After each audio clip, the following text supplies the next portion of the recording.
Hello, my dear students. I am Priyanka Koiri, your science teacher, and the chapter that we are discussing is motion, right?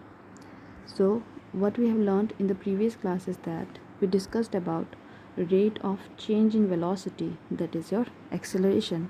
There we discussed that the SI unit of acceleration is meter per second square, and we discussed about types of acceleration, that is uniform acceleration and non-uniform acceleration. Okay, then we also discussed about graphical representation of motion with the help of distance time graph. In this distance time graph, we describe different types of motions like uniform motion and non-uniform motion. Okay, in today's class we are going to discuss about graphical representation of motion with the help of velocity time graph. Okay, so what is this velocity time graph? So the change in velocity of a body with time can be represented on the velocity time graph. Okay, in this graph velocity is taken on the y-axis and the time is taken on the x-axis. So this is how a velocity time graph looks like.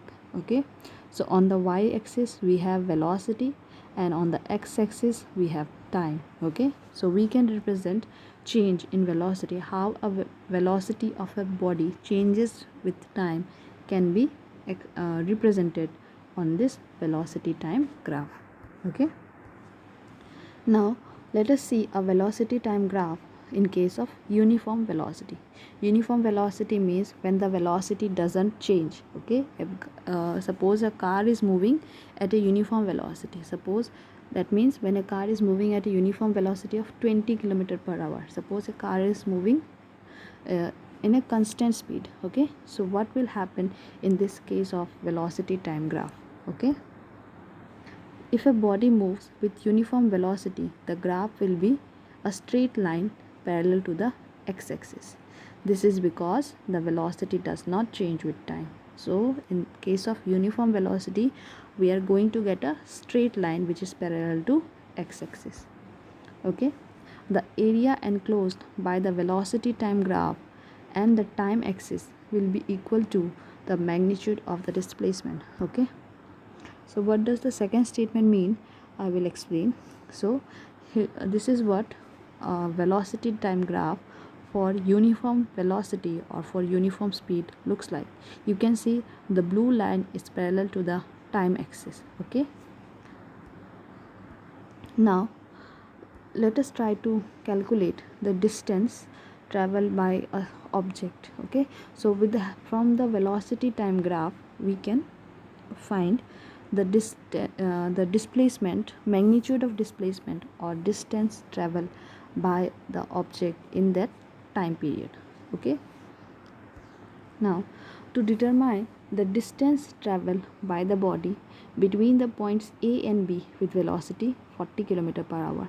So this is a velocity time graph where a body is traveling at 40 km per hour.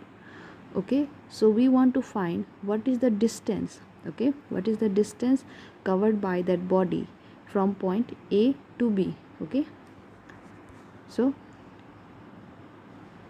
just a minute. Okay, so we know that v, that is your speed, equals to distance by time, right? So therefore we can write that distance will be equal to v into t, that is speed into time. Okay, so from this graph we can calculate the distance traveled by the body if we can find out the area of this shaded portion which is your ABCD. Okay, so what we are going to do is that here we can see AC, okay, is equal to BD, right? AC equals to BD and it is equal to V, that is your speed. Okay, okay, now CD, you can see CD is equal to AB and this case gives us time, and time can be obtained from subtracting T2 minus T1. Okay, now for S, that is for distance, we need to find the area of triangle ABCD, and we know that the area of triangle is equal to length into breadth. So what we are going to do is that we are going to multiply AC into CD. So if we multiply AC into CD, then we will get the distance. Okay. Now let us try to understand velocity time graph in case of uniformly accelerated motion. So uniformly accelerated motion means when the velocity increases in equal amount. Okay, when the velocity increases in equal amount in equal interval of time, that is called your uniformly accelerated motion. Okay, if a body whose velocity is increasing with time, the graph is a straight line having an increasing slope. This is because the velocity increases by equal amount with equal interval of time. Okay, the area under the velocity time graph is the distance of the or magnitude of displacement of the body. Okay, so this is how a graph, velocity time graph for uniformly accelerated motion looks like. You can see a straight line. Okay, so this is a graph representing velocity time graph representing uniformly accelerated motion. Okay, now let us try to find the distance traveled by an object when it from point A to E.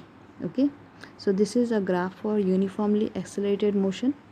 Okay, so the distance traveled by a body between the points A and E is given by the area ABCDE under the velocity time graph. Okay, so if it is asked, then what is in a uniformly accelerated motion. Okay, if it is asked in a velocity time graph of a uniformly accelerated motion to find the distance, so what we are going to do is that we are going to find out the area of the shaded portion. Okay, area of the shaded portion. Okay, so distance will be equal to the area of shaded portion, that is ABCDE. So this ABCDE, to find the area of this ABCDE, we are going to divide it into two figures. Okay, one is your area of rectangle and the another one is your area of triangle.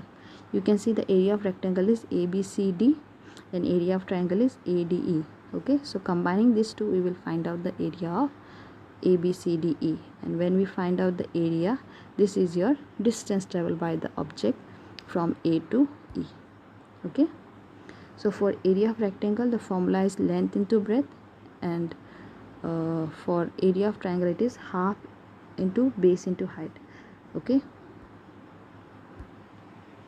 now let us discuss the velocity time graph for uniformly decelerated motion. Okay, if a body whose velocity is decreasing with time, the graph is a straight line having a decreasing slope. This is because the velocity decreases by equal amounts with equal intervals of time. So this is how a velocity time graph for decelerated motion looks like. Here the velocity is decreasing, that is why we are getting a decreasing slope of the graph. Okay, now let us discuss this velocity time graph for non-uniformly accelerated motion. Okay, so if a body whose velocity is non-uniform, that means it is changing, the graph shows different variations. This is because velocity changes by unequal amounts in equal intervals of time, and this is what a non-uniformly accelerated motion velocity time graphs look like. Okay, so now coming to our next topic, which is your equations of motion by graphical method. Okay, the motion of a body moving with uniform acceleration can be described with the help of three equations called equations of motion. So we are going to discuss, or we are going to learn three equations that describes motion of a body with uniform acceleration.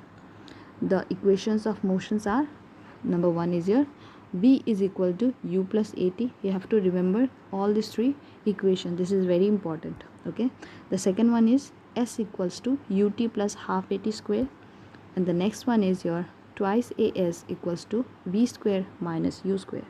You have to remember these three equations, okay, where u is your initial velocity, v is your final velocity, s is distance, a is acceleration, and t is time. Okay, now we are going to derive this equation, the first equation, v equals to u plus at, from velocity time graph. Okay, so equation for velocity time relation. So this is a graph that I have taken from your book. As you can see, there is an object which is traveling from point A to B. Okay, consider a velocity time graph of a body moving with uniform acceleration. Okay, so we are considering a velocity time graph of a body which is moving with uniform acceleration a. The initial velocity is u, which is at point A, capital A. As you can see in the graph, a is your initial velocity, and the final velocity is v, the v for van. Okay, that v which is at point B in time t. So to go move from A to B, the time taken is t. Okay, now perpendicular lines BC and BE are drawn from point B to the time axis and the velocity axis. Okay, so we can see a perpendicular line is drawn on the time axis and on the velocity axis from point B. Okay, so there the initial velocity is OA. Okay, and the final velocity is BC. So we can say that the initial velocity, that is u, can be said it is equals to OA, and the final velocity is equals to BC, and the time interval is your OC. Also AD parallel to OC is drawn. Okay, I hope the graph is clear. Now we observe that, what do we observe? We observe that BC is equal to BD plus DC. We can write BC equals to BD plus DC. You can see in the graph BC equals to BD plus DC, right? And you can see from the graph DC is equal to OA. Okay, DC is equal to OA. Therefore we can write BC. Okay, this total length from B to C is equal to BD plus OA. Instead of DC we are writing OA. Okay, now we are substituting the value. Okay, so this BC, total BC is your V. Okay, final velocity V, and OA is your initial velocity U. Okay, so we can write V equals to BD plus U. Okay, or we can write BD equals to B minus U. And we know that acceleration equals to change in velocity by time. Therefore we can write acceleration, that is A equals to BD by AD, or we can write BD by DC. So when we put the value, A equals to B minus U divided by T. So after cross multiplying we can write B minus U equals to A into T, and then we will rearrange, and V equals to U plus AT, and this is what we need to find. Okay, I hope this is clear. This is a very simple derivation. Okay, now let us try to recall what we have studied. So we discussed graphical representation of motion with the help of velocity time graph, where we discussed different types of motion. Okay, then we discussed equations of motion by graphical method, where we learned that there are three equations that is used to describe motion. Okay, and we discussed equation for velocity time relation. Okay, that is V equals to U plus AT. Okay, now that's all for today's class. Thank you so much.